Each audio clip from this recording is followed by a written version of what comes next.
Hi hello, നമുക്കിന്നൊരു ഉഴുന്നുവട ഉണ്ടാക്കിയാലോ? ആദ്യം നമുക്ക് വേണ്ടത് ഉഴുന്നാണ്. ഉഴുന്നൊരു 4 മണിക്കൂർ കുതിർത്ത് വെച്ച ഉഴുന്നാണ്. ഇതിപ്പോൾ ഞാനൊരു 300 ഗ്രാം ഉഴുന്നെടുത്തിട്ടുണ്ട്. ഇത് നമുക്കൊന്ന് കുതിർത്ത് വയ്ക്കാം. ഇത് 4 മണിക്കൂർ കഴിഞ്ഞു. നല്ല കുതിർന്ന് നല്ല രീതിയിൽ വന്നിട്ടുണ്ട്. കണ്ടോ, നല്ല കുതിർന്നിട്ടുണ്ട്. നമുക്കൊന്ന് അരച്ചെടുക്കണം.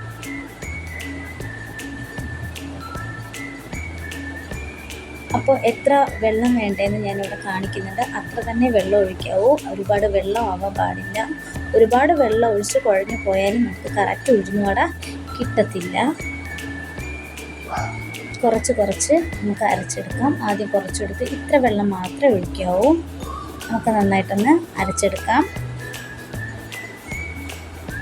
കണ്ടോ, ഇതുപോലെ ഇത്ര കൺസിസ്റ്റൻസി മാത്രമേ ആകാവൂ.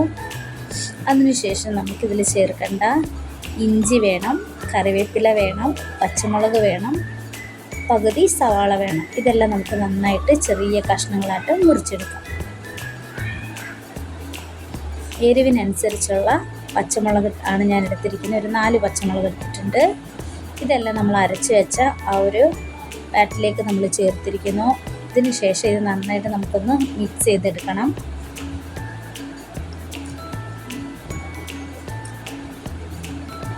കൈകൾ കൊണ്ട് തന്നെ നമുക്ക് മിക്സ് ചെയ്തെടുക്കാം കേട്ടോ. കുറച്ച് ജീരകം ഇടുന്നുണ്ട്. പിന്നെ കുരുമുളകാണ് ഇടേണ്ടത്. ഇപ്പം ഞാനിവിടെ ചേർക്കുന്നത് കുരുമുളക് പൊടിയാണ്. നിങ്ങൾക്ക് വേണമെങ്കിൽ കുരുമുളക് ഇടാം കേട്ടോ. ഫുള്ളായിട്ട് ഞാൻ കുരുമുളക് പൊടി ഇട്ടു.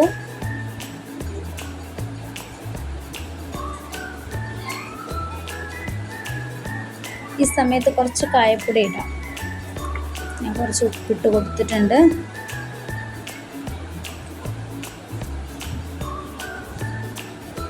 നന്നായിട്ട് കുഴച്ചെടുത്തിട്ടുണ്ട്. കണ്ടോ, ഇതുപോലെ എല്ലാം നല്ല മിക്സാക്കി എടുത്തിട്ടുണ്ട്.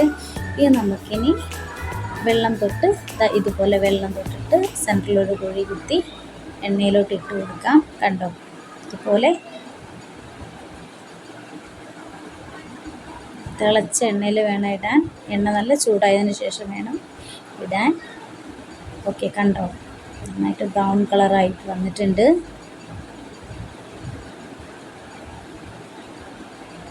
ഇത് നമുക്കൊന്ന് കോരി മാറ്റാം. കണ്ടോ, കോരി മാറ്റിയിട്ടുണ്ട്. ഉഴുന്നുവട റെഡി. കണ്ടില്ലേ, ഈസി ആയിട്ട് നമുക്ക് ഉഴുന്നുവട ഉണ്ടാക്കാം. Okay, bye. എല്ലാവരും സബ്സ്ക്രൈബ് ചെയ്യണം, സപ്പോർട്ട് ചെയ്യണം. ഇനി ഒരു പുതിയ ഡിഷായിട്ട് ഇനിയും വരുന്നതായിരിക്കും. എല്ലാവർക്കും ഇഷ്ടപ്പെട്ടെന്ന് വിചാരിക്കുന്നു. Okay, by.